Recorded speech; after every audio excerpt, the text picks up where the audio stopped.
friends and subscribers. Here I am walking around Greater Shanghai with open intox here. Passed several cops, even toasted one of them, and didn't get a second glance. No ticket, no concern that I'm having alcohol. Open intoxication around the city, and that's one of the things that I actually like about China, is that in some cases there are greater civil liberties here than there are in the United States and in Canada, UK, Australia, etc. Most people don't know that. Most people think that the Western nations, sovereign nations, have a greater level of personal freedom, but that's not always the case.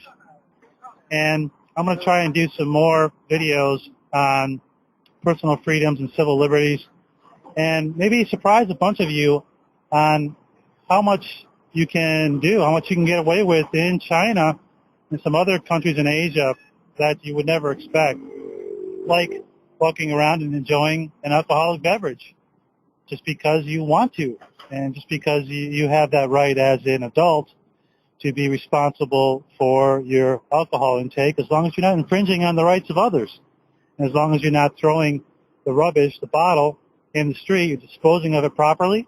You're paying for the alcohol. You're paying the deposit if it's a bottle that needs to be recycled, and so on, so forth. So I hope to get a better perspective of this going forward, but this is just one of the things that I wanted to bring to your attention, that you can get as drunk as you want, as long as you don't infringe on other people's rights, and you obey the rest of the so-called laws of the land, so to speak. So I'm going to ask my friend here sitting with me what he thinks of walking around and having a bottle of cold beer or a spirit during a hot summer day. It's 107 degrees in Greater Shanghai, and it's going to be at least that for the next week and a half. So I'm going to drink. I'm going to drink a beer, a cold beer, if I feel like it, and I'm going to enjoy it, and nothing's going to happen because I did nothing wrong, right? And next I'm going to tap into a bunch of these Korean beers. Now, why Korean beer?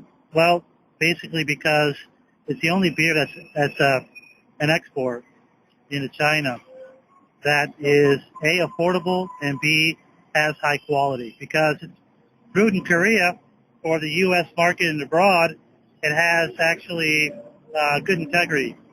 Brewed with good filtered water and good ingredients, and it's relatively cheap. It's only about the same as the premium Chinese beers, but far, far better.